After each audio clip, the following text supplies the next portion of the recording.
Jamás habría imaginado que el regalo que recibí por mis 68 años estaría a punto de acabar conmigo y de revelar la traición más cruel que una madre puede conocer. La botella de whisky que mi hija me envió después de 3 años de silencio absoluto llevaba dentro algo más que licor, un veneno calculado con la precisión de quien no deja cabos sueltos. Pero el destino, como siempre, se burló de los planes humanos, porque aquella botella jamás fue abierta por mí, sino por mi yerno. Y con ese gesto inocente, sin saberlo, desató una cadena de desgracias que convirtió nuestra pequeña ciudad, en el norte de Guanajuato, en un campo de sospechas, miedo y muerte. La caja llegó una mañana tibia de octubre envuelta en papel de estraza con solo 2 palabras escritas en una tarjeta blanca. Feliz cumpleaños. Sin firma, sin remitente, sin rastro. Pero la letra la reconocí de inmediato. Era de Renata, la hija que crié durante 20 años y que se marchó una tarde sin decir adiós. Dejé la caja sobre la mesa de la cocina, justo donde la luz del amanecer atravesaba las persianas y dibujaba franjas doradas sobre el mantel de plástico.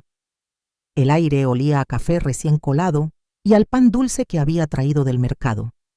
Abrí el paquete con cuidado. Dentro una botella de whisky de edición limitada, hermosa, elegante, con una etiqueta verde oscuro y letras doradas. El líquido ámbar atrapaba la luz como si contuviera fuego. Pasé el pulgar sobre el sello de cera sintiendo su textura quebradiza bajo mis dedos gastados. Hubo un tiempo en que el whisky era mi compañero en las noches tranquilas, después de una jornada arreglando cercas o revisando el corral. Mi esposo Alonso solía servirme un vaso lento ceremonioso mientras el ventilador giraba sobre nuestras cabezas y los grillos cantaban detrás del patio. Pero eso fue antes del infarto. 3 años sin beber una gota. Y Renata lo sabía. Estuvo ahí en el hospital cuando el médico me advirtió que una sola copa podía detenerme el corazón para siempre. Aquella tarde no dijo nada. Solo miraba la pantalla de su teléfono con los pulgares inquietos. Pensé que se estaba distrayendo. Ahora sé que ya estaba lejos de mí incluso antes de irse. No hubo un pleito, ni gritos, ni portazos. Solo dejó de venir los domingos. Después dejó de llamar.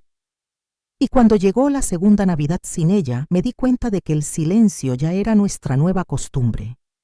Ver su caligrafía de nuevo me dejó un nudo en el pecho. No era alegría, ni siquiera alivio. Era una punzada sorda, como si algo dentro de mí se negara a respirar. La tarjeta tan simple solo decía: «Feliz cumpleaños sin mamá, sin te quiero». 2 palabras solitarias frías como escritas por una extraña. No pensé en abrir la botella. La empujé hacia un lado de la mesa y regresé a mi café que ya se había enfriado. El reloj sobre la estufa marcaba el tiempo con un tic-tac que llenaba la casa vacía. Me acordé de Mauricio, mi yerno, un hombre de los que no llegan con las manos vacías. Hace 2 veranos, cuando una tormenta arrancó la mitad del techo, él ya estaba subido en la escalera al amanecer con el martillo en la mano y el polvo en la camisa. No esperó que se lo pidiera. Simplemente vino. Si alguien merecía algo bueno, era él. Como no podía beber el whisky, me pareció justo regalárselo. Pensé que él lo disfrutaría con amigos o lo guardaría como recuerdo. Cualquier cosa era mejor que dejarlo empolvarse en un estante. Esa tarde, aseguré la botella en el asiento del copiloto de mi vieja camioneta Nissan. El sol caía abajo pintando los campos de maíz cortado con tonos dorados y rojizos. El aire olía a humo de leña y un perro ladraba en la distancia. El camino hacia la casa de Mauricio siempre me gustó una subida rodeada de huizaches con vista al valle. Apenas estacioné, la grava crujió bajo las llantas. Él abrió la puerta antes de que yo tocara.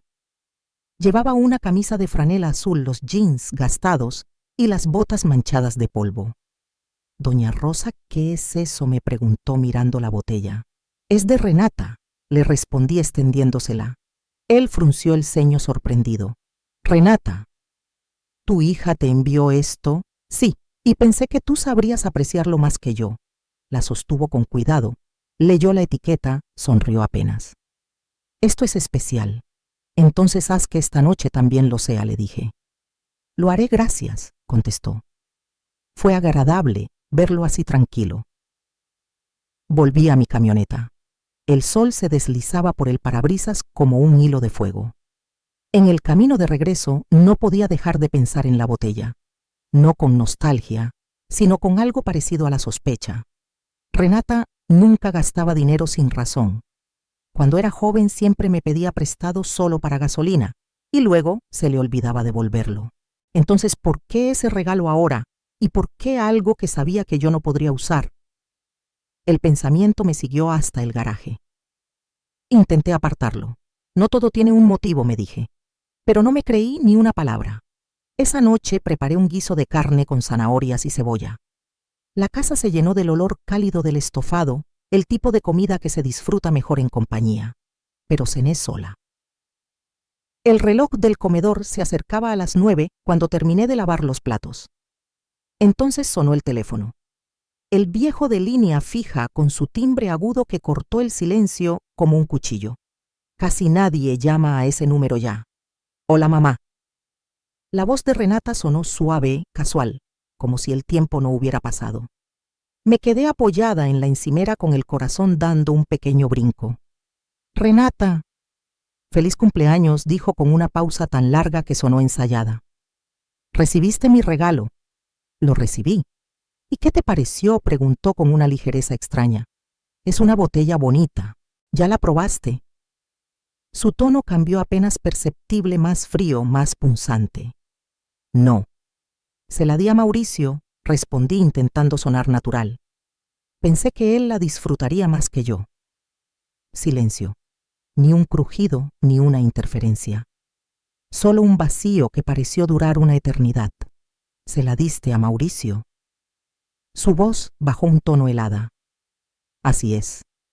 Un suspiro contenido cruzó la línea largo casi calculado. Ah, y la llamada se cortó. Me quedé mirando el teléfono fijo, el zumbido del silencio mezclándose con el tic-tac del reloj de pared.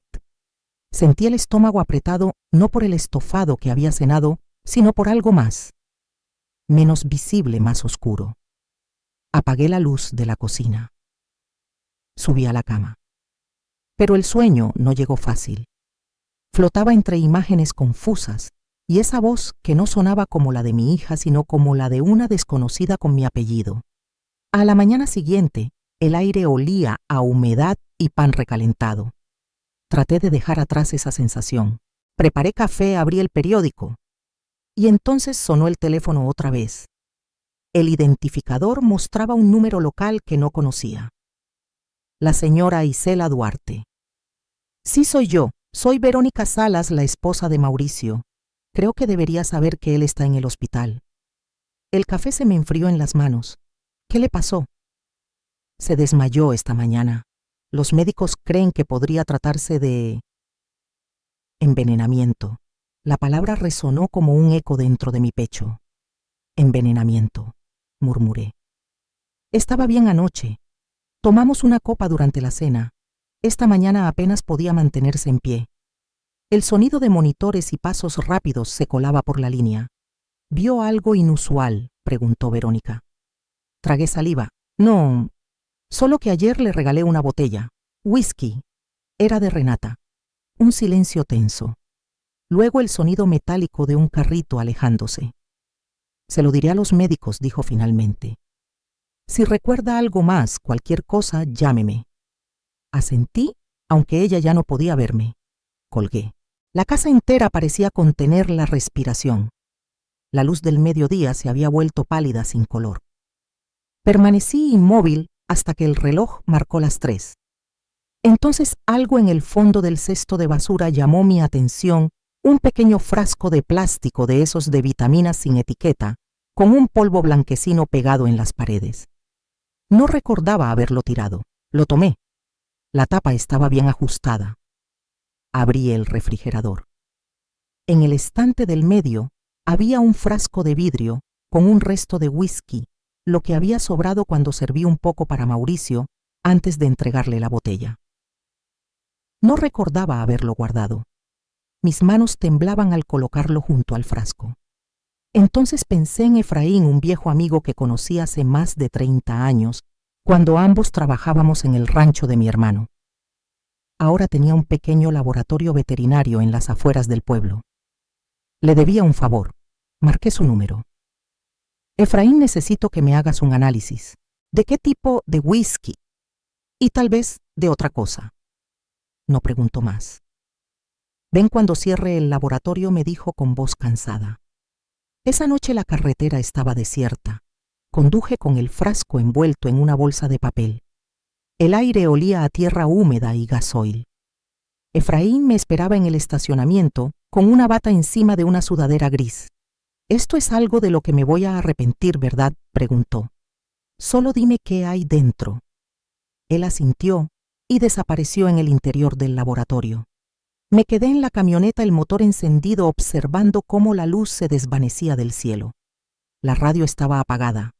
Solo el tic del reloj del tablero y mi respiración entrecortada. Volví una y otra vez sobre las últimas 24 horas, la letra en la tarjeta, la botella, la voz de Renata cuando le dije que se la había dado a Mauricio. Esa pausa. Ese A que ya no sonaba humano. Efraín llamó al día siguiente, justo después del mediodía. Isela. Esto no te va a gustar. Mi pecho se cerró. ¿Qué encontraste? Raíz de culebrilla blanca. ¿Eso qué significa? Que en la dosis correcta detiene el corazón. Cerré los ojos. El teléfono pesaba como plomo.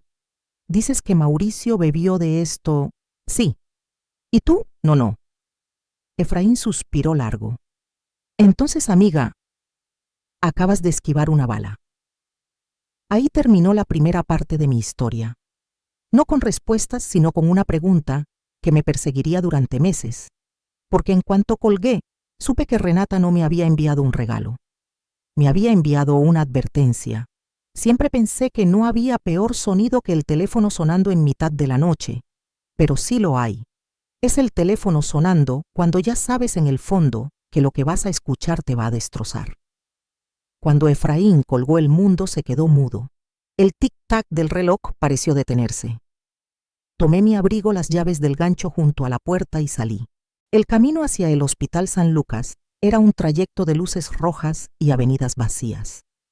El sol brillaba sin calor pálido, como si el cielo mismo no quisiera mirar lo que venía. Aparqué en la esquina más lejana y caminé rápido, una mano en el bolsillo, la otra presionando mi pecho, conteniendo algo que ardía por salir. Todos los hospitales huelen igual a desinfectante y café quemado. Demasiado blancos, demasiado fríos. Un voluntario me indicó la habitación. Allí estaba Mauricio. No era el hombre que había subido al techo de mi casa sin que se lo pidiera. Ahora su piel parecía de papel, su respiración apenas visible. Los monitores parpadeaban en un ritmo lento, obstinado, como si su corazón se negara a rendirse. Verónica estaba sentada en una silla de plástico, empujada tan cerca de la cama como el espacio lo permitía. Tenía esa mirada que he visto 1000 veces, la de alguien que aguarda algo que se niega a llegar. Isela dijo, levantándose: gracias por venir. ¿Cómo está él? Están intentando estabilizar su ritmo cardíaco. Sus manos estaban entrelazadas sobre el pecho, no en oración, sino como si contuviera el aire, evitando que el miedo se escapara. Los médicos dijeron que hallaron rastros de una toxina vegetal. Están haciendo más pruebas. Me acerqué a la cama.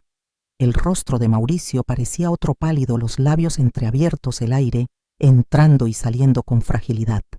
El cabello, siempre perfectamente peinado, caía ahora sobre su frente, dándole una apariencia más joven, más indefensa. ¿Comió algo raro anoche? ¿Bebió algo diferente?, pregunté. Los dos tomamos una copa durante la cena. Verónica me miró fijamente. La pregunta ya flotaba entre nosotras. La botella que usted trajo. Necesito que le diga a los médicos exactamente eso, interrumpí con urgencia, que era nueva sin abrir y que puedo conseguir otra muestra del mismo líquido. Ella extendió una mano como si fuera a tocar la mía, pero la retiró, y se aferró a la barandilla de la cama. Isela, ¿qué significa esto? ¿Usted cree? No sé qué pensar, respondí, y era solo media verdad. Pero lo voy a averiguar. El médico entró. Un hombre de unos 50 con el rostro entrenado para no mostrar emociones. Habló en tono sereno sobre ritmos enzimas observaciones. No dijo lo que no sabía. Y lo que no sabía era demasiado. Prometí a Verónica que la llamaría en cuanto tuviera algo útil. Al volver a la camioneta, no encendí el motor enseguida. Me quedé con la llave medio girada mirando mi reflejo en el retrovisor, una mujer que ya no tenía nada que romper que no se hubiera roto antes. Raíz de culebrilla blanca, susurré probando las palabras en el aire, como quien prueba un veneno con la lengua. Crueles, calculadas. En casa, el silencio me recibió como un huésped viejo que ya no necesita anunciarse. Fui directo al refrigerador. El frasco de vidrio con el resto del whisky seguía ahí escondido detrás del cartón de leche. Lo levanté contra la luz. El líquido ámbar se curvaba suavemente dentro del cristal. No había manera de saberlo a simple vista. Nunca la hay. Las peores cosas siempre se disfrazan de inocentes. Dejé el frasco junto al fregadero y abrí el bote de basura. Había tirado el frasquito blanco el día anterior. La bolsa, sin embargo, había sido removida, puesta de nuevo pero diferente, y el frasco había desaparecido. Miré la puerta cerradura intacta, las ventanas selladas. No había copias de las llaves. Aún así, alguien había estado allí. Se siente, aunque no puedas explicarlo. Cuando una habitación ha sido tocada, el aire cambia. Respiré profundo por la nariz. Exhalé lento. El pánico es ruidoso y torpe. Yo necesitaba silencio, precisión. Marqué el número de Efraín. Desapareció, le dije cuando contestó. ¿Qué desapareció? El frasquito del que te hablé. Alguien lo sacó de mi basura. ¿Estás segura? Sé lo que mis manos hacen dentro de mi propia casa. No intentó decirme que estaba equivocada. Efraín sabía el precio de ignorar lo que la intuición grita. Tienes que llamar a la policía, dijo. Lo sé. Yo puedo respaldar el análisis del whisky, pero ese frasco era la prueba de manipulación. Sí, respondí. Lo haré. Y Isela, no dejes que quien haya hecho esto crea que no estás preparada. No lo estoy, dije y colgué. Preparé café que no probé. Me senté a la mesa con un cuaderno viejo. Escribir me ordena la cabeza. Tracé una línea al centro de la hoja izquierda, lo que sé. Derecha, lo que puedo probar. En lo que sé, anoté Renata envió la botella. Renata preguntó si la había probado. Renata cambió de tono cuando le dije que se la di a Mauricio. El whisky tenía raíz de culebrilla blanca. El frasco desapareció. En lo que puedo probar la prueba de Efraín, la muestra restante la llamada de Renata anoche. Miré las dos columnas. Quise unirlas con un puente, pero los puentes no se crean con deseos, se construyen. Abrí el cajón del escritorio. Saqué mi vieja grabadora de voz digital, golpeada en las esquinas, pero aún servía. Verifiqué las pilas. La guardé en el bolsillo interior del abrigo. Su peso sobre el pecho me recordó que seguía respirando.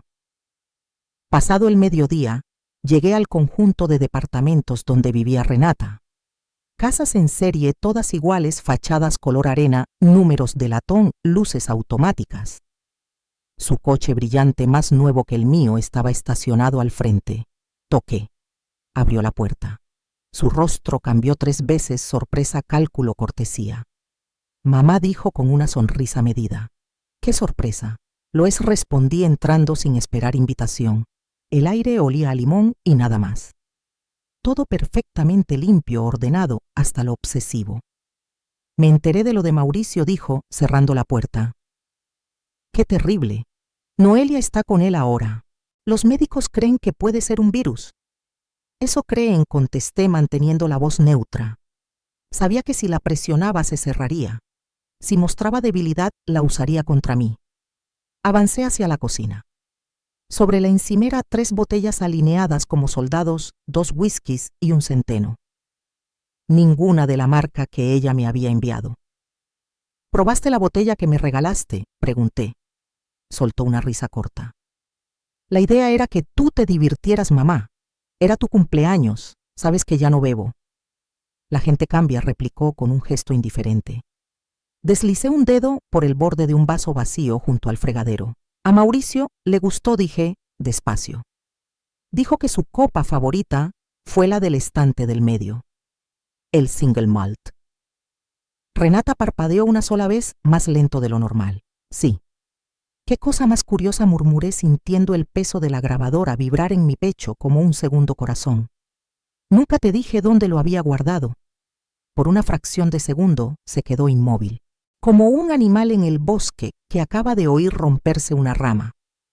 Entonces su boca se curvó en una sonrisa medida, esa que usa cuando necesita parecer humana. Sacudió la cabeza con una risa breve ensayada. Seguro lo mencionaste. Te pones habladora cuando te pones sentimental. No lo hice, respondí sin bajar la mirada. La sostuve hasta que tuvo que decidir apartarse o enfrentarse. Eligió una tercera opción. Tomó un trapo y empezó a secar un vaso que ya estaba seco. Mamá, dijo mirando el cristal, no a mí. Siempre estás buscando algo que arreglar aunque nadie te lo pida. Me enviaste una botella de $500 que no puedo beber, contesté con calma. Estoy intentando entender eso. Dejó el vaso en la encimera y abrió las manos como quien asegura no esconder nada. Entonces tal vez no haya nada que entender, dijo. Tal vez por una vez podrías darme el beneficio de la duda. Su voz sonaba razonable. Si no la conocieras. 30 años enseñan a distinguir la sinceridad del teatro. Mi hija tiene el talento de sonar honesta justo cuando miente. El silencio de aquella llamada nocturna seguía flotando entre nosotras, invisible, pesado, como una sombra más en la cocina. Te voy a hacer una pregunta, le dije despacio, y voy a dejar que el silencio, después de ella, me diga la respuesta. Ella me miró con la misma expresión que tiene un jugador de ajedrez cuando adivina su derrota. De acuerdo. Adulteraste ese whisky. El silencio, cuando se usa bien, respira. El refrigerador zumbó. El reloj del microondas cambió de 12:09 a 12:10. Afuera un coche pasó despacio, los neumáticos arrastrándose sobre el asfalto. Ella no habló. Tampoco apartó la mirada. Adiós, Renata, dije. A veces irse es la única frase que basta. Mamá. Su voz me alcanzó cuando ya estaba girando. Tenía ese tono que es al mismo tiempo un anzuelo y una advertencia. Me detuve, pero no me volví. Vas a seguir acusándome de cosas. Vas a alejarme. No estoy acusando, respondí mirando la puerta. Estoy recopilando. El aire afuera era frío, con ese sabor metálico que deja el otoño en el norte. Me senté en la camioneta, apagué la grabadora. La luz roja titiló antes de morir. La dejé en el asiento del copiloto, testigo silencioso de todo lo que acababa de ocurrir. Mis manos estaban firmes, pero la mente era un torbellino. No regresé a casa. No todavía. Estacioné en la esquina más lejana del estacionamiento de un supermercado donde nadie me reconocería. Marqué un número que había estado evitando desde que Efraín mencionó la raíz de culebrilla blanca.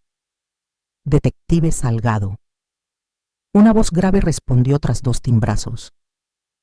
Detective, mi nombre es Isela Duarte. Creo que tengo información sobre un envenenamiento. Tengo una muestra de la sustancia y una grabación que podría interesarle. No pidió detalles. Los hombres que saben escuchar nunca exigen la verdad completa al primer aliento. ¿Puede venir esta tarde?, preguntó. Sí. Me dio la hora y la dirección de una oficina en la parte trasera de la comisaría. Cuando colgué, me quedé con las manos en el volante. Las puertas automáticas del supermercado se abrían y cerraban una y otra vez. La gente entraba, salía cargando bolsas de papel con frutas, pan y una normalidad que ya no me pertenecía. Al volver me detuve en el buzón. A veces hacer algo común ayuda a no caer en el abismo. Folletos, una factura, un anuncio de supermercado, una postal de un concesionario que promete el 0% de interés. Dentro de casa, metí el recipiente de vidrio en una bolsa plástica, la sellé y la guardé dentro de una vieja lata de puros donde antes tenía clavos. La grabadora fue al mismo lugar. Luego metí la lata dentro de una bolsa de papel con asas y esa dentro de otra. Después de que alguien revuelve tu basura, las precauciones dejan de parecer paranoia. Marqué el número de Verónica. Respondió rápido la voz débil y cansada. Isela. Voy a la policía, le dije. Tengo una muestra y algunas pruebas. Mauricio está descansando. Lo tienen conectado a un monitor. Despierta y pregunta qué día es. Y cuando se lo digo asiente como si dudara de mí. Le diré al detective todo. Y pasaré más tarde si él quiere ver una cara conocida. Ella soltó una risa breve sin aire. Le gusta cuando le piden que sea fuerte. Pero le gusta más cuando tú estás ahí. Colgué y revisé todo. Puertas, ventanas, cerraduras. 2 veces. La bolsa de papel estaba en el asiento del copiloto. Le abroché el cinturón. Un gesto absurdo pero tranquilizador.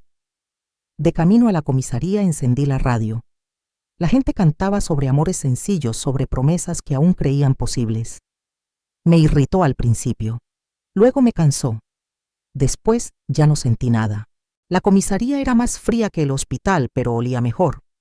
El detective Salgado me recibió en una oficina pequeña con una ventana que daba a una pared de ladrillos. Era más joven que yo, pero con el cansancio de quien ha visto demasiado. Llevaba una corbata torcida y un rostro de esos que aprenden a escuchar más de lo que preguntan. Agua, asentí. La acepté porque la boca me sabía a cobre y porque negarse a todo es otra forma de gritar. Esperó hasta que di el primer sorbo. Cuénteme sobre el whisky. Y así lo hice. Le di fechas, detalles, las palabras exactas de Renata y la pausa. Esa pausa que no sonó a sorpresa. No compartí mis teorías, solo los hechos. Los dejé caer como piezas sobre una mesa, esperando que él decidiera dónde encajaban. Luego puse la bolsa de papel frente a él. Saqué la lata, la abrí y dejé sobre su escritorio el recipiente de vidrio y la grabadora. Él no los tocó todavía. ¿Quién más tiene llaves de su casa?, preguntó finalmente. Nadie. ¿Cuándo revisó su basura por última vez? Mencionó el frasco a alguien más, además de Efraín. Sus preguntas eran pequeñas, pero ninguna era inocente. Y en ese instante lo supe, lo que estaba a punto de descubrir ya no tenía nada que ver con justicia. Era algo mucho más viejo, algo que venía de la sangre. El detective Salgado tomó la grabadora entre los dedos, sopesándola como si midiera el peso real que puede tener una palabra cuando decides cargar con ella. ¿Lo entiende, señora Duarte?, preguntó con voz serena. Esto no se convierte en un caso porque usted y yo tengamos un presentimiento. Se convierte en un caso cuando lo que me ha entregado resiste el escrutinio oficial. Entiendo, respondí. Quiero que otros lo vean, asintió. Enviaremos el líquido al laboratorio estatal. Haremos una copia de su grabación. Si hay fundamento, actuaremos. Si no lo hay, le explicaré por qué. ¿De acuerdo? De acuerdo, dije, y lo dije en serio. No quiero que se culpe al equivocado. Quiero que salga la verdad. Cuando me levanté, pronunció mi nombre como si lo estuviera probando en la lengua. Señora Duarte. No hable con su hija hasta nuevo aviso. Si ella la contacta, anótela ahora las palabras exactas y mantenga sus respuestas más cortas que sus preguntas. Asentí sintiendo por primera vez que alguien más estaba dispuesto a cargar una esquina del peso que llevaba sola. Afuera la tarde había perdido su color. Un gris opaco cubría el cielo, ese tipo de luz que no alumbra, solo lastima los ojos. Conduje al hospital. Verónica seguía en la misma silla de plástico. Los monitores murmuraban la misma melodía electrónica. Mauricio parecía un poco más vivo. Su piel había recuperado algo de tono, su respiración era menos forzada. Apoyé la mano en la barandilla de la cama. Sus ojos se abrieron perezosos. Tienes una cara de infierno, susurró. Deberías verte tú, le contesté. Sonrió solo con un lado de la boca como hacen los hombres cuando sonreír les cuesta energía. Oí que te estás haciendo amiga de la policía, dijo. Estoy tratando de asegurarme de que estén de nuestro lado cuando aparezcan, respondí. Él asintió, cerró los ojos y se dejó arrullar por el sonido rítmico de las máquinas. Me quedé más tiempo del necesario escuchando el pitido constante que marcaba su lucha por seguir aquí. Verónica le susurraba algo en voz baja, palabras que no necesitaban ser entendidas por nadie más. En casa todo estaba como lo había dejado. El silencio llenaba las habitaciones con la familiaridad de un huésped que ya no necesita invitación. Hice una tortilla que no terminé y la arrojé al fregadero. A veces una hace cosas solo para recordarse que sigue siendo capaz de hacerlas. Fui al armario del pasillo y bajé la caja metálica a prueba de fuego. La abrí sobre la mesa de la cocina, actas, escrituras, seguros, recuerdos de una vida que todavía me pertenecía. Entre ellos, el anillo de bodas de Verónica guardado desde que ella decidió no volver a usarlo. Pegué una nota amarilla dentro, muestra de whisky, en manos de la policía. No desechar. No sabía si la nota era para mí o para alguien más que nunca la leería. Dormí en el sofá con la luz del pasillo encendida. No lo hacía desde la noche después del infarto. El cuerpo recuerda los lugares donde tuvo miedo y el pecho obstinado se negó a olvidar. Desperté antes del amanecer. La casa respiraba conmigo. Preparé café y lo dejé enfriar sin tocarlo. Cuando el sol se filtró débil por las cortinas, llamé a Verónica para avisarle que pasaría al mediodía. Me dijo que el médico creía que Mauricio saldría pronto de cuidados intensivos si todo seguía estable. A las 10 de la mañana el teléfono sonó. Número desconocido. Lo dejé sonar. Aprendí algo importante el día anterior: nadie merece una respuesta hasta que estás lista para darla. El mensaje llegó tras el segundo timbrazo. Esperé. Luego lo escuché. Mamá, soy yo, la voz de Renata tensa como un cable al borde de romperse. Tenemos que hablar cuanto antes mejor. Una pausa. Devuélveme la llamada. No lo hice. Anoté la hora y las palabras exactas. Guardé el papel dentro de la caja a prueba de fuego.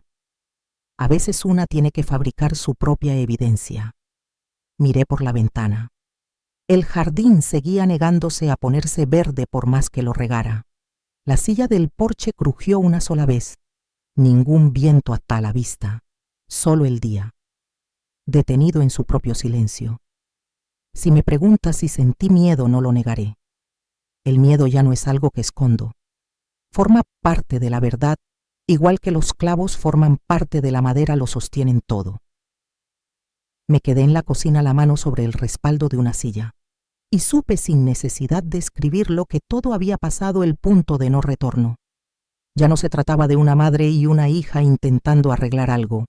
Ya no era una botella ni un malentendido. Era guerra.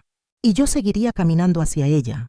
Una habitación, una llamada, una respiración a la vez. Hay silencios que no se quedan quietos. Se deslizan, golpean el borde de tu taza. Miran el teléfono contigo y cuentan los segundos. Luego vuelven a empezar. El detective Salgado me había dicho que no hablara con Renata, así que no devolví su llamada. Anoté la hora del mensaje como si fuera una matrícula que debía memorizar. A la mañana siguiente, seguí cada instrucción al pie de la letra, pero algo en la casa no estaba igual. Dejé el teléfono en la mesa del pasillo y caminé por cada habitación, las manos cruzadas tras la espalda. No porque esperara encontrar algo, sino porque las mujeres como yo no se sientan cuando hay cosas que arreglar. La luz de octubre entraba más débil como un velo tendido sobre el sol. Revisé puertas, cerraduras, ventanas, la entrada lateral del garaje con su pestillo caprichoso. Todo en orden. Todo normal. Pero normal no es sinónimo de seguro. Hice otra taza de café, tampoco la bebí. Abrí la caja de fuego, sobre la mesa escrituras, seguros, el anillo de Verónica, la nota, con el mensaje de Renata, copiado palabra por palabra. Añadí otra ficha. Detective Salgado 1430, subrayado 2 veces. Durante toda la mañana me contuve de no llamar a la comisaría. No por duda, sino porque quería llegar con la determinación madura, la que se cultiva a base de miedo y rabia en silencio. Antes de irme di una última vuelta por la casa. La miré como quien memoriza un lugar antes de incendiarlo. En el pasillo principal me detuve. El cerrojo de la puerta estaba apenas desalineado, apenas 1 milímetro fuera de lugar, pero suficiente para notarlo. Un rasguño nuevo, redondo, limpio como los que deja una llave mal cortada después de varios intentos. Nada roto, nada forzado. Solo una marca que solo verías si conoces esa puerta como conoces tus propias manos. El pensamiento se me quedó clavado en el pecho. Alguien había entrado. Fui al cajón de los utensilios y saqué un hilo fino y un trozo de cinta transparente. Coloqué el hilo en la parte inferior del marco y lo pegué con cuidado. Era un truco que me enseñó un exmilitar hace muchos años. Cansado de encontrar su taquilla revuelta, no atrapas al intruso, solo confirmas que estuvo ahí. Cuando subí a la camioneta, la casa parecía inocente, silenciosa, ordenada, perfecta. Aún así, al cerrar la puerta, sentí como si dejara atrás a un animal dormido que podía despertar en cualquier momento. La comisaría quedaba a 3 curvas del hospital y una recta larga. Llevé el peso de la enfermedad de Mauricio metido en los huesos mientras caminaba por el pasillo hasta la oficina del detective Salgado. Su despacho era pequeño, con una ventana que dejaba pasar una luz apagada. Una mesa ancha, montones de expedientes que parecían multiplicarse en las sombras. Se levantó para estrecharme la mano. «Gracias por venir, señora Duarte», dijo. «Y gracias por las muestras de ayer. Las enviamos al laboratorio estatal. Los resultados preliminares de su amigo Efraín coinciden con los nuestros. Lo estamos tomando en serio». «Supongo que la seriedad tiene niveles», comenté. Salgado sonrió apenas. «Los tiene. Por ahora significa que buscamos corroborar informes del hospital, su audio, la cadena de custodia del material». Deslizó un bloc hacia mí. Quiero su línea de tiempo con sus propias palabras. ¿Cuándo recibió el paquete? ¿Cuándo se lo entregó al señor Aguilar? ¿Cuándo la llamó su hija? ¿Cuándo notó que el frasco había desaparecido? Le conté todo sin rodeos. Su pluma se movía sin pausa, solo interrumpía para confirmar una fecha o una hora. Cuando terminé, golpeó el bloc con la parte trasera del bolígrafo y se recostó en la silla. Dijo que la bolsa de basura había sido removida. ¿Algún signo de entrada forzada? No. ¿Alguien más con llaves? No tengo copias escondidas. Nadie las ha tenido desde hace años. Mi difunta esposa tenía las suyas. Mi hija tenía una cuando era más joven. ¿Cuándo fue la última vez que la vio con esa llave? La respuesta quiso ser hace una vida, pero la verdad vino vestida con una bata de hospital. Hace 5 años, dije. Después de mi ataque al corazón. Renata fue a la casa a recogerme algunas cosas antes de que me dieran el alta. Me trajo zapatillas, un pantalón de mezclilla y mi cargador de teléfono. Recordé que le agradecí el detalle. Nunca le pedí las llaves de vuelta. Supongo que las dejó sobre la encimera, añadí lentamente, pero no lo recuerdo. Salgado asintió. Ni sorprendido ni satisfecho.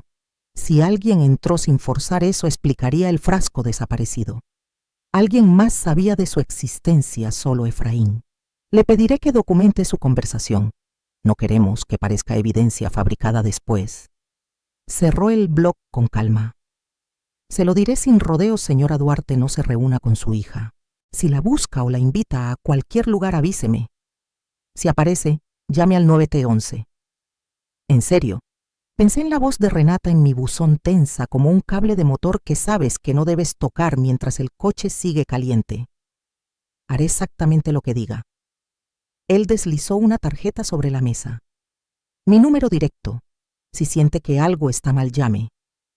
Prefiero equivocarme 2 veces que tener razón una sola vez, pero demasiado tarde. Gracias, dije, poniéndome de pie.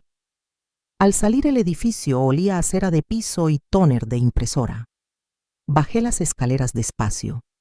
No porque me faltara aire, sino para asegurarme de que el suelo aún fuera el mismo que había pisado al entrar. Verónica llamó cuando estacioné frente al hospital. Contesté al primer timbrazo y Cela está mejor, dijo con la voz entrecortada. Lo van a pasar de la UCI a una sala de transición. Se disculpa cada vez que despierta como si hubiera arruinado la fiesta de alguien. Será una fiesta cuando vuelva a casa, le respondí. ¿Puedo pasar un momento si no molestó? Mauricio estaba pálido, pero más firme, sentado con los ojos más claros.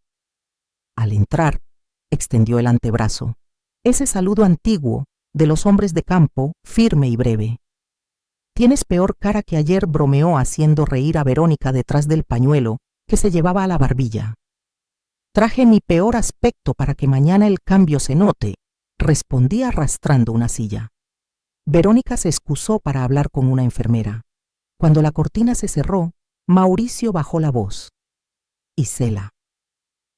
Entre nosotros, dijo mirando hacia la puerta. ¿Crees que Renata hizo esto? Creo que esa botella no fue un regalo. Me miró como si intentara descifrar un idioma nuevo en mi rostro. Vas a estar bien lidiando con esto. Voy a seguir la ley, contesté. No era eso lo que pregunté. Dejé que la pregunta flotara un momento. Luego respondí con la calma de quien ya no tiene nada que perder. Voy a estar bien lidiando con esto. Él apretó mi antebrazo una vez firme. En nuestra generación, ese gesto reemplaza al abrazo. Es el permiso silencioso para sentir sin derrumbarse. La cortina se abrió y Verónica regresó acompañada de una mujer joven de unos 30. Cabello recogido en una coleta práctica, ojos cansados pero atentos. La reconocí enseguida por las fotos en la repisa de la casa de Renata. Noelia, mi nuera. Solo habíamos hablado 2 veces desde la boda, siempre con la educación distante de 2 desconocidas unidas por un apellido. Me alegra que estés aquí, dije, poniéndome de pie. ¿Cómo te las estás arreglando? Verónica me miró de reojo con miedo, con enojo, pero sobre todo con miedo. Su voz bajó un tono. Necesitamos hablar. Verónica acarició la mano de Mauricio y murmuró. Les dejo un momento a solas. Salió al pasillo sin hacer ruido, esa clase de mujer que entiende cuando una conversación necesita privacidad, aunque nadie lo haya pedido. Noelia me hizo una seña hacia la pequeña sala familiar, al final del corredor. Una máquina de café zumbaba en una esquina, llenando el aire con ese olor metálico que todo lo vuelve igual. 2 sillas de respaldo duro, tan incómodas como la conversación que nos esperaba. Ninguna de las 2 se sentó. No sé exactamente lo que usted sabe, empezó ella, pero sí sé que Renata ha estado rara desde hace tiempo. Distante, reservada. Guarda frascos con plantas secas en el garaje. Dice que es para un pasatiempo, pero pasa horas en foros de internet sobre extracción de hierbas. Tragué saliva. Raíz de culebrilla blanca, dije. ¿Has oído ese nombre? Sus ojos se abrieron apenas. Miedo, reconocimiento, o ambas cosas. Sí.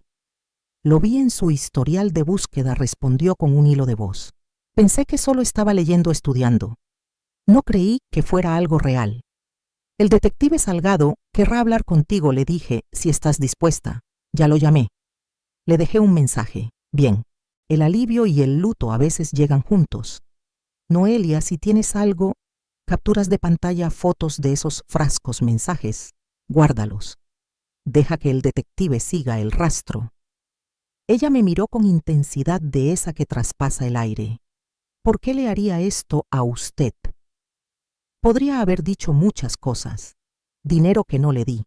Amor que no supe demostrarle como ella quería. Heridas viejas que nunca cerraron bien. Pero solo dije la verdad, porque si no puede controlar la historia, la quema. Ella tembló como si mis palabras fueran un viento helado. Me preguntó esta mañana si había sabido algo de usted, dijo en voz baja. Quería saber si le había gustado la botella. ¿Qué le respondiste? Que se la di a mi papá. El silencio cayó entre nosotras, pesado, lento. Una frase que cuanto más se mira, más cambia de forma. Gracias, dije al fin, por contármelo. Lo siento, respondió ella, y supe que lo decía por todo. Regresamos al cuarto. Hablamos de tonterías del clima del fútbol, de la sopa aguada, de la cafetería que decían que era de pollo con fideos. Me fui cuando entró la enfermera prometiendo traer revistas, fingiendo que eso podía cambiar algo. De camino a casa me detuve en la ferretería. Compré 2 cerraduras nuevas y un paquete de alarmas adhesivas, esas que chillan si alguien abre la puerta. El dependiente comentó que el invierno llegaba temprano. Le sonreí con educación. Más vale estar lista, dije. Él asintió, embolsó las cerraduras y deseó que tenga buen día. Nos decimos eso aunque sepamos que el día no siempre escucha. En casa, el hilo que había puesto en la puerta seguía intacto. Salté por encima y la cerré tras de mí con un clic preciso. Pensé en llamar a un cerrajero, pero instalar las cerraduras yo misma me pareció más correcto. Como tender tu propia cama en un cuarto de hotel, si lo haces tú, el sueño pesa menos. Instalé la primera en la puerta trasera, luego la delantera, apretando cada tornillo despacio, firme, sintiendo cómo el metal cedía bajo la presión justa. Las alarmas se pegaron al marco con ese sonido pegajoso como el de una curita arrancándose. Abrí la puerta y la cerré para probarlas. El grito agudo del dispositivo llenó la casa. Funcionaban. Cuando terminé, el sol ya se estaba hundiendo detrás de los techos. Las sombras cruzaban el piso como raíces. Calenté una lata de sopa, la comí de pie, el plato en una mano, la cuchara en la otra. Viejas costumbres, menos trastes, menos ruido. El teléfono vibró sobre la mesa del pasillo. No me asusté. Caminé hacia él con calma. Número desconocido otra vez. Lo dejé sonar. Se detuvo. Segundos después, un mensaje. Renata. Tenemos que hablar cara a cara hoy. Y antes de que mi mente procesara eso, llegó otro. Renata. No lo hagas peor de lo que ya es. Dejé el teléfono sobre la mesa como si pudiera quemarme.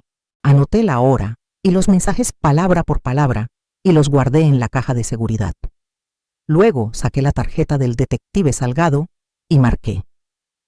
Salgado contestó rápido. Detective, soy Duarte. Está pidiendo que nos veamos. No dijo con la firmeza de una puerta cerrándose. Reenvíeme los mensajes. Los registraré. Si llama, deje que entre al buzón. Si deja otro mensaje, transcríbalo. Detective, dudé un instante. Podría venir a revisar mi puerta principal. Creo que alguien usó una llave que no era mía. Puedo mandar a un oficial para tomar fotos y levantar el informe. Si tengo un hueco, paso yo mismo. Llegó 40 minutos después, acompañado de un joven oficial llamado Pimentel. Fotografiaron la cerradura, el rasguño, el hilo pegado al marco como una trampa improvisada. Salgado observó sin sorpresa.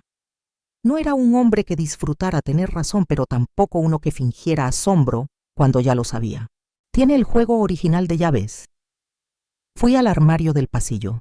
Saqué la vieja lata donde Verónica y yo guardábamos repuestos hace 20 años. Dentro había 2 llaves de latón marcadas con frontal y trasera en su letra ordenada. Y una tercera, sin etiqueta, cortada con torpeza, apenas descentrada. El estómago se me contrajo. Esta no es nuestra, dije. Nunca dejamos una sin marcar. Salgado le pidió a Pimentel que la guardara en una bolsa de evidencia. Veremos si podemos sacar huellas. No prometo nada. Hagan lo que puedan, pedí. Ya es hora de que todo esto deje de fingir que no está conectado. Cuando se fueron, la casa se sintió distinta. Ni más segura, ni más vulnerable. Solo. Testificada. Hay algo que cambia cuando el mundo oficial cruza la puerta de tu casa. El aire ya no pertenece solo a ti. Respiras distinto, como si compartieras el espacio con una sombra que ya no se irá. El suelo pareció inclinarse apenas, como si la casa respirara conmigo. Me senté a la mesa de la cocina y sostuve la taza de café entre las manos, aunque estaba vacía desde hacía rato. Afuera la silla del porche crujió una vez. Ningún viento. Esperé pasos. No llegaron. Volteé el teléfono modo silencio, pantalla hacia abajo. Cuando era niña creía que ser adulta significaba no tener que rendir cuentas a nadie. Ahora entiendo que ser adulta es saber a quién sí vale la pena escuchar.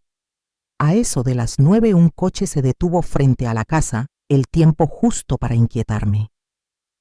Me levanté, fui a la ventana. Los faros rasgaron la oscuridad del porche, luego se apagaron. Esperé hasta escuchar el motor perderse entre las calles. Podía no ser nada un joven extraviado, un chofer buscando una dirección. Pero el silencio que dejó olía a intención. No dormí. Me recosté en el sofá a la luz del pasillo, encendida las botas junto a la puerta. No tengo edad para el heroísmo, pero aún no soy tan vieja como para no estar preparada. Antes del amanecer el teléfono vibró.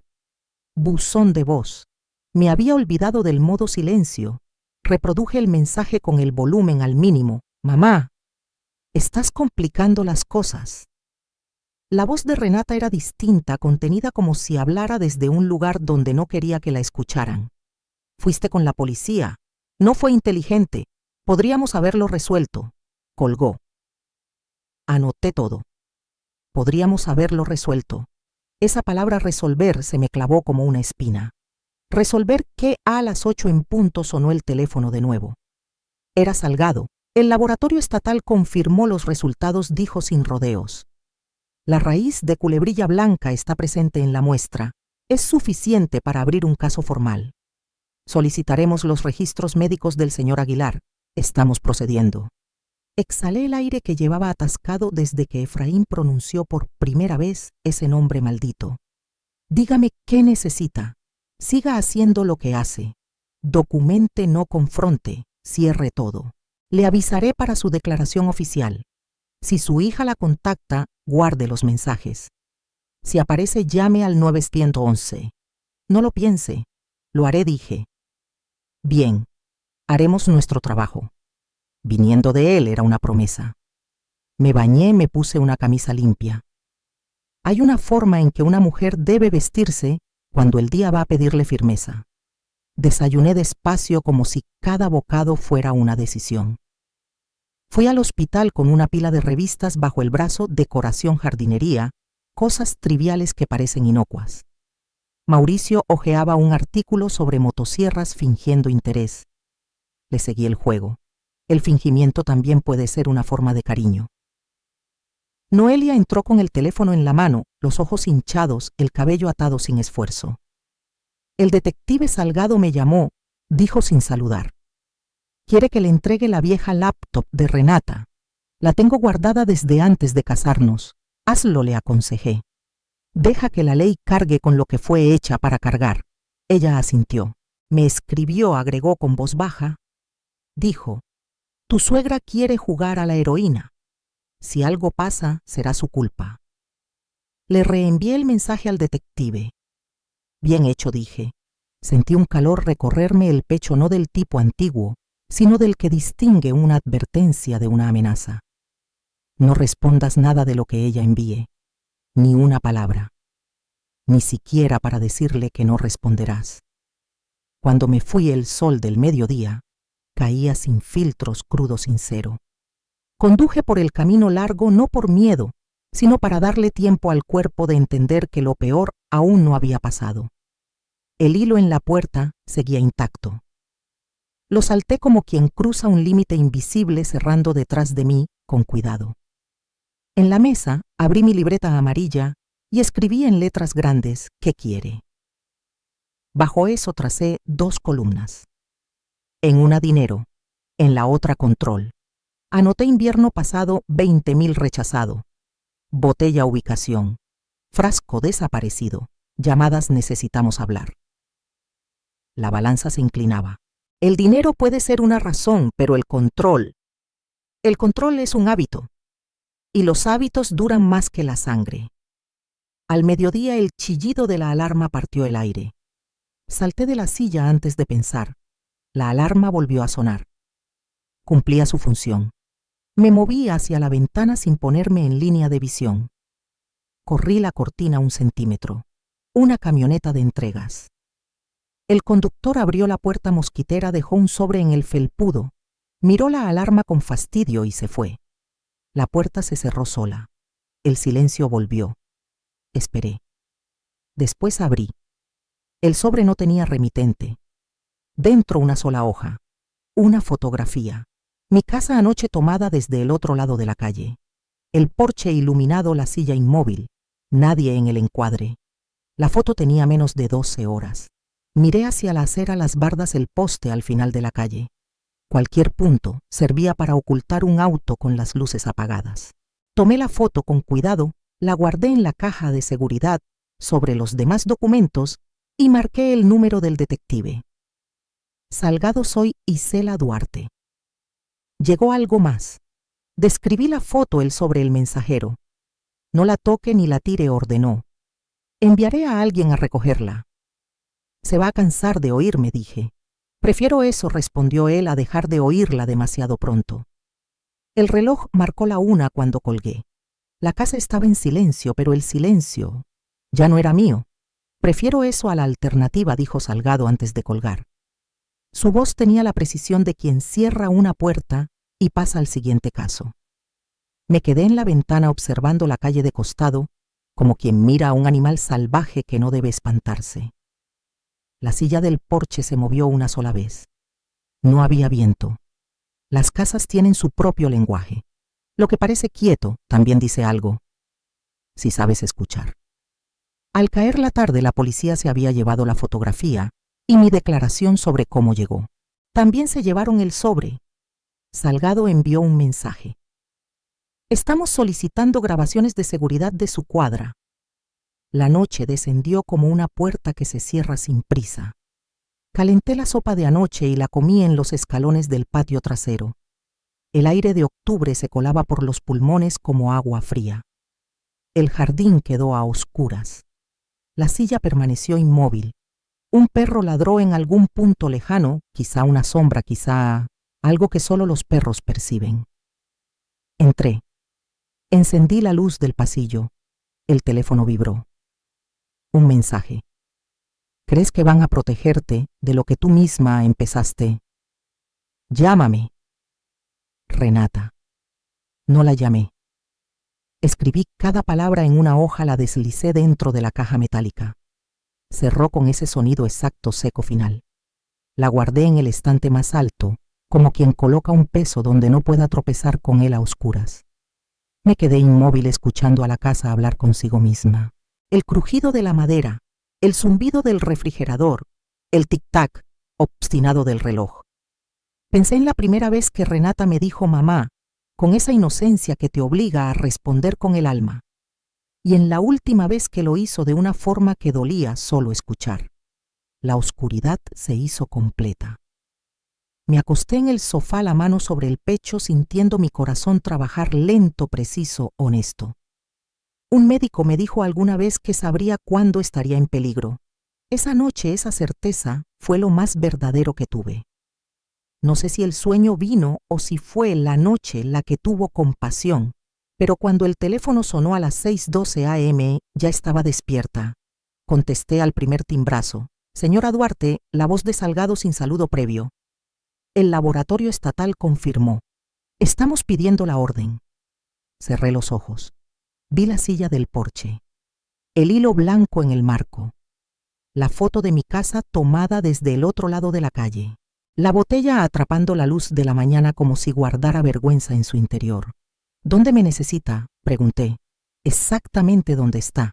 Y pase lo que pase, no abra la puerta, a menos que quien esté afuera pueda demostrar que viene a ayudar. La línea quedó muda. La casa escuchó. Yo también. Esperé al día al otro lado del umbral, que ahora parecía territorio enemigo. Dicen que el golpe que no esperas es el que más recuerdas. Pero yo lo esperaba. Desde el momento en que Salgado dijo veneno confirmado. Aún así, cuando el golpe llegó fuerte, decidido, el pecho se me cerró. No por miedo, sino por entender que lo invisible estaba por volverse oficial. Eran poco más de las 8. La luz exterior era de ese dorado débil que apenas toca el suelo. Abrí la puerta. Salgado estaba allí acompañado de Pimentel y un agente joven tan nuevo que su cinturón le quedaba grande. Buenos días, señora Duarte, dijo el detective levantando un documento dentro de una funda plástica. El juez la firmó a las 7:43. Tenemos autorización para registrar la casa de su hija y confiscar lo que sea pertinente al caso. No necesitaba explicaciones. Era el momento en que todo podía cambiar. ¿Me necesita allí? No. Y eso no es una sugerencia. No queremos que esté en su campo de visión. Haremos el registro. Si encontramos lo que creemos, procederemos como corresponde. Proceder como corresponde. Lenguaje policial para su vida puede no ser la misma a la hora de la cena. Pimentel miró hacia el pasillo. Algún cambio durante la noche, el hilo sigue en su sitio. Ninguna alarma sonó. Salgado asintió. Bien. Manténgalas activadas. Antes del fin de semana tendrá un sistema de cámaras instalado. Salieron en convoy un sedán negro y una patrulla que se deslizaban por la calle como una oración que todavía no sabe cómo terminar. Me quedé en la puerta hasta que desaparecieron en la esquina. Luego miré el hilo inmóvil desafiante negándose a moverse sin permiso. Las horas se estiraron pesadas como si la casa misma aguantara la respiración. Intenté leer, pero las palabras parecían desconocidas. Hice café. No lo bebí. A eso de las 11 salí a caminar hacia las afueras. El parque de los veteranos estaba vacío, la fuente sin agua desde el verano. El ruido de la avenida era un rumor distante, lo bastante lejano, para que el aire sonara limpio. Había venido aquí con Renata cuando tenía 10 años. Traíamos pan para los patos. Me preguntó qué eran los nombres grabados en las placas. Le dije, son hombres y mujeres que cumplieron con su deber hasta el final. Ella preguntó, ¿eso significa que terminaron la misión? Sí, le respondí. No preguntó cuál era la misión. Y quizá ese fue mi error, nunca explicarle de qué se trataba cumplir con algo hasta el final. A la 1 en punto, regresé a casa. El teléfono sobre la mesa boca arriba. No esperaba que ella llamara. Renata nunca llama cuando está acorralada. Salgado siempre había dicho que el tipo de persona más peligrosa es la que aparece sin aviso, imponiendo su versión de la verdad como una orden. A la 1:17, el teléfono vibró. No era él. Era un mensaje de Noelia. Están aquí. Estoy en la habitación con la puerta cerrada. Puedo oírlos revisando el garaje. Respondí. Quédate dentro. No interfieras. Estás a salvo con ellos ahí. No volvió a contestar. La imaginé sentada en el borde de la cama, las manos apretadas escuchando las botas sobre el cemento, el sonido seco de cajas moviéndose. Yo conocía ese sonido. Es el ruido de quien busca la verdad sin preocuparse a quien despierta en el proceso. A las 2:04, Salgado llamó. Encontramos. Dejé que las palabras respiraran antes de preguntar. ¿Qué encontraron? 3 frascos de vidrio etiquetados con cinta RCB, tallo de raíz y tintura. 2 contienen material vegetal seco consistente con raíz de culebrilla blanca. El tercero tiene líquido. Lo mandaremos al laboratorio. También hallamos notas manuscritas, métodos de preparación, cálculos de dosis. Y una carta para usted. Una carta sin sobre, sin sello. Solo su nombre arriba y al final las palabras. Lo entenderás. ¿Por qué cuando termine entre ambas un dibujo, un árbol con las raíces marcadas? El aire en la cocina bajó de temperatura. Me dejó un mensaje por si la botella funcionaba, murmuré. Y parece que sí. Lo registraremos todo, respondió con calma. Noelia coopera. Permitió revisar los dispositivos que compartían. ¿La encontraron? Todavía no. No estaba en casa cuando llegamos. Emitimos una alerta. Apreté el teléfono con fuerza. Detective, si aparece aquí, ya marqué mi dirección para respuesta prioritaria. No se involucre, señora Duarte. El silencio pesó un segundo. Luego añadió. Pasamos de sospecha a evidencia. Esto lo cambia todo. Colgué. Fui a la caja de seguridad y escribí 1474. Salgado llamó. Frascos, notas. Carta. Leí las fichas anteriores una por una como si estuviera estudiando el manual de una máquina imposible de desarmar. Cada entrada confirmaba que el último mes había sido real. A las 3:30 llamé a Verónica para actualizarla. Mauricio dormía. Ella escuchó en silencio como lo hizo años atrás, cuando la llamé desde urgencias tras mi ataque al corazón. Isela, esto va a terminar de una de dos maneras, dijo. O la arrestan, o se escapa. No se va a escapar muy lejos. No, pero lo suficiente para hacerte dudar. A las 4:12 la alarma de la puerta chilló. En 3 pasos ya estaba en el pasillo, teléfono en mano. La puerta delantera seguía cerrada, el hilo intacto. El sonido venía de atrás. Avancé despacio, no por miedo, sino porque hay momentos en los que no puedes permitirte parpadear. Por la ventana de la cocina vi la puerta mosquitera balancearse 1-2 veces. Luego se detuvo. Nadie afuera. Me acerqué. Había una hoja doblada atrapada entre el pomo y el marco. Abrí, desactivé la alarma y tomé el papel. Una frase escrita con bolígrafo negro grueso. Deja de dejar que entren o lo haré. Sin firma, sin sobre. Solo eso. Le tomé una foto, lo guardé con guantes y llamé a Salgado. Un oficial pasará en 15 minutos, dijo. Pimentel llegó en 10. Fotografió la nota, el marco, las bisagras, el jardín. Vio algo, nada. Podría haber sido dejada. Y ella se fue rápido. Se llevó la nota prometiendo registrarla esa misma noche. Yo no volví al sofá. Arrastré una silla hasta la esquina de la sala desde donde podía ver ambas puertas. El aire olía a metal nuevo, mezcla de cerraduras y tensión. Dejé las luces encendidas no para ver hacia afuera, sino para que cualquiera allá afuera pudiera verme a mí. A las 9:45, el teléfono brilló. Número desconocido. Lo dejé sonar hasta que cayó al buzón. Reproduje el mensaje. Mamá, soy yo. Están cometiendo un error. Esas cosas que encontraron no son lo que creen. Tú me conoces mejor que eso. Llámame, por favor. Su voz era tranquila, medida, casi dulce. El tono que se usa cuando intentas vender algo a alguien que ya aprendió a decir no. No le respondí. Anoté cada palabra. La mañana trajo una helada dura. La hierba brillaba blanca. El aire sabía a metal. A las 8:12 llegó el mensaje de Salgado. La tenemos, detenida sin incidentes. La actualizaré. Leí esas palabras hasta que dejaron de ser letras y se volvieron hechos. Conduje a la comisaría antes del mediodía. La sala de espera era pequeña, 2 sillas de plástico, una máquina expendedora vieja zumbando en la esquina. Salgado salió a mi encuentro. No estás hablando, dijo. Pidió abogado. Pero tenemos suficiente para mantenerla.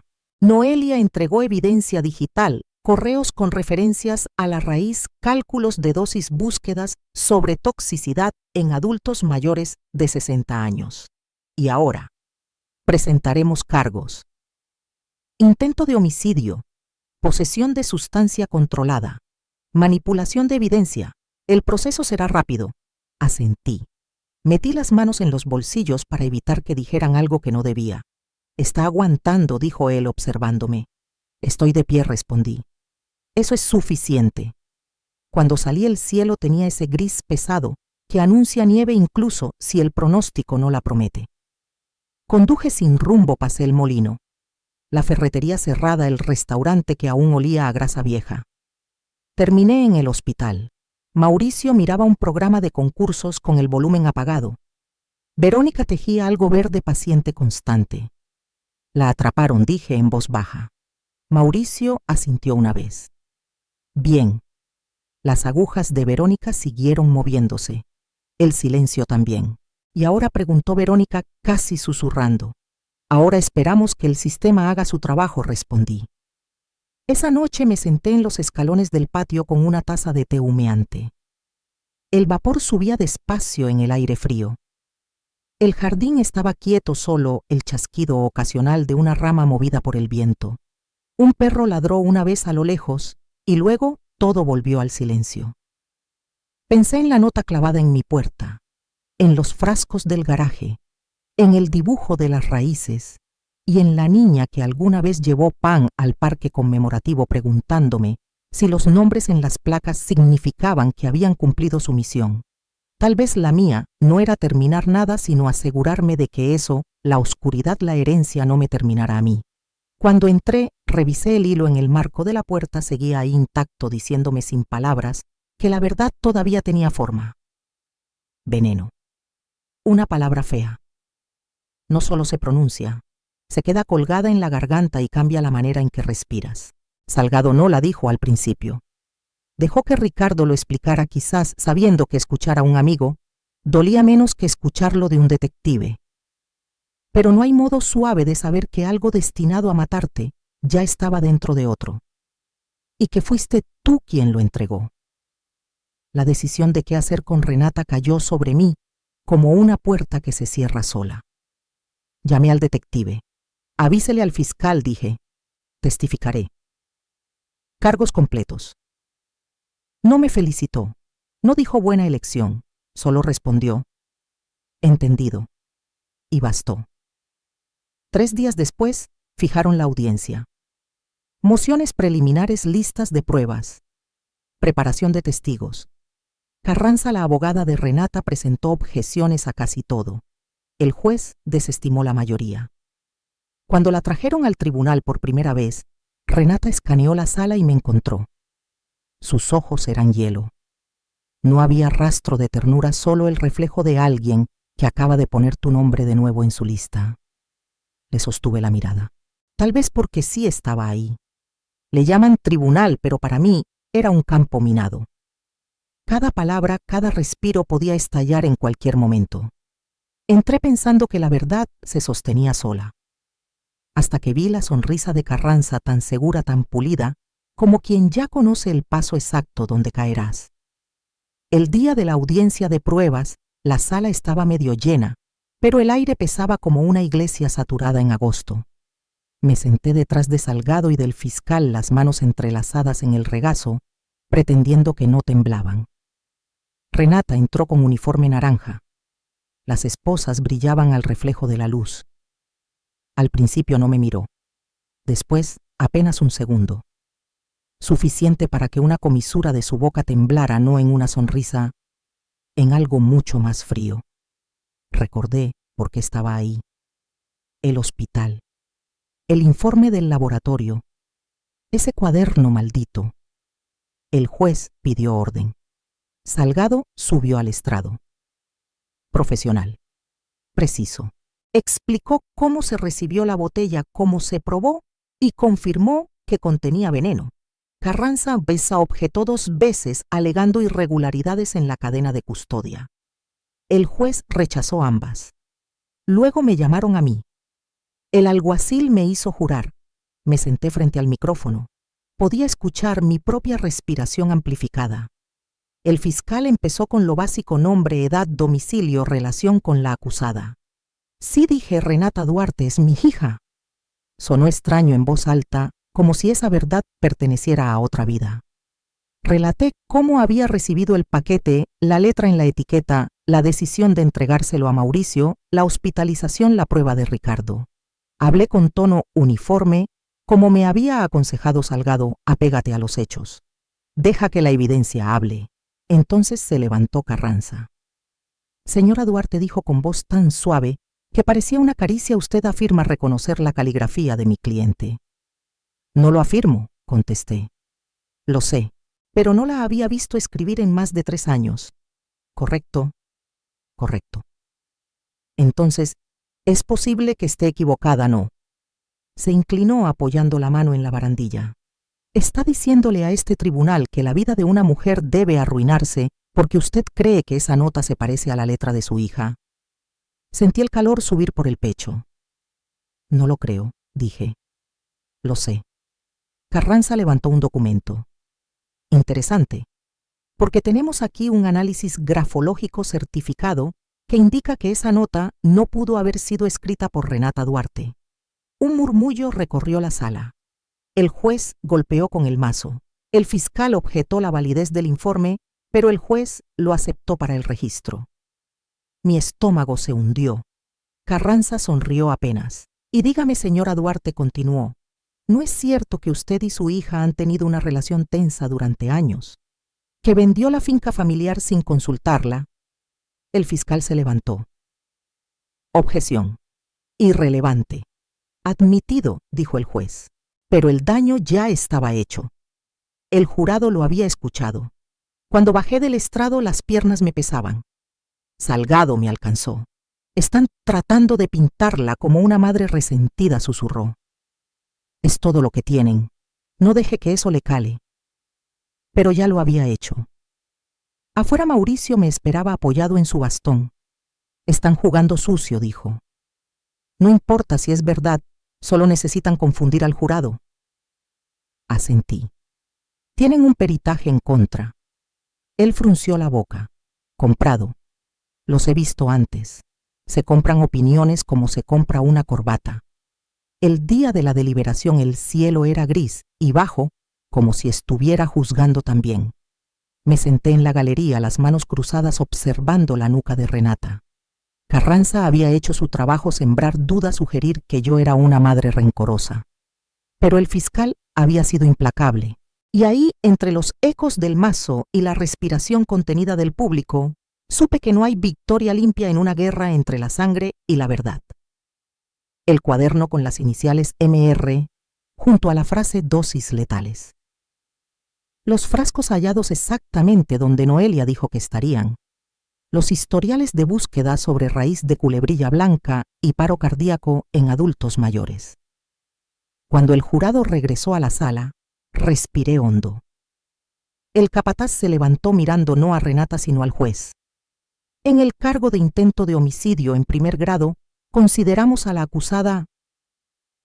En ese medio segundo antes del final de la frase, entendí que había estado conteniendo el aire desde el día en que esa botella apareció en mi porche. Culpable. Esa palabra no estalló, no retumbó. Cayó como la primera gota sobre un techo seco después de una larga sequía silenciosa inevitable. Y supe que no habría vuelta atrás, ni para ella, ni para mí. El tribunal no reaccionó con exclamaciones ni sollozos, solo cambió la forma en que todos respirábamos. Por primera vez en 3 años yo también respiré. El juez agradeció al jurado y leyó la sentencia: 25 años en la penitenciaría estatal, sin derecho a libertad condicional durante los primeros 15. Su voz era firme medida, pero cada sílaba pesaba como piedra sobre el pecho. Renata no se movió. Sentada, las muñecas esposadas, los ojos fijos en un punto invisible más allá de la cabeza del juez. Si no la conociera, habría jurado que estaba aburrida. El alguacil se acercó para escoltarla, pero Renata giró la cabeza en el último instante. Nuestros ojos se encontraron, y en ese momento no había jueces, ni jurado, ni uniformes. Solo la niña a la que le enseñé a lanzar una pelota. Mirando a la mujer que había intentado matarme. Sus labios se movieron apenas. Este no es el último capítulo. Y se fue. Creí que el alivio llegaría, pero no llegó. Lo que llegó fue un vacío sordo. La justicia se había cumplido en los papeles, pero nada en el papel podía reparar lo que se quebró entre nosotras. Mauricio me tocó el hombro cuando salíamos del edificio. Hiciste lo que debías, Isela. No dejes que nadie te diga lo contrario. Asentí sin responder, porque había una parte de mí que seguía preguntándose si en esa sala había perdido más de lo que había ganado. Semanas después me senté en el porche con una taza de café. Los árboles ya sin hojas, el aire con ese filo de invierno que corta sin avisar. La vieja silla, la misma que tanto crujía, por fin estaba reparada. Pensé en la botella, en el veneno, en el juicio y en el largo camino que me llevó hasta aquí. La gente cree que la venganza termina cuando cae el mazo, cuando la culpable es llevada esposada. Pero la verdad es que la venganza es solo la superficie. Debajo están los años que no vuelven, las palabras que nunca se dirán, los lugares donde ahora solo hay sillas vacías y platos fríos. La justicia me dio seguridad, pero no me dio paz. Sin embargo, mientras el viento cambiaba y traía olor a leña desde algún patio lejano, Lo comprendí, la paz no llega, se construye. Una tarde tranquila a la vez. Una decisión silenciosa de no volver a mirar hacia la puerta cerrada. Levanté la taza hacia el patio vacío. Por los finales dije en voz baja y por lo que venga después. El aire se movió apenas. El cielo tenía ese tono gris que precede a la calma. Y en algún rincón de la casa una vieja alarma parpadeó como recordándome que incluso en el silencio la historia aún respiraba.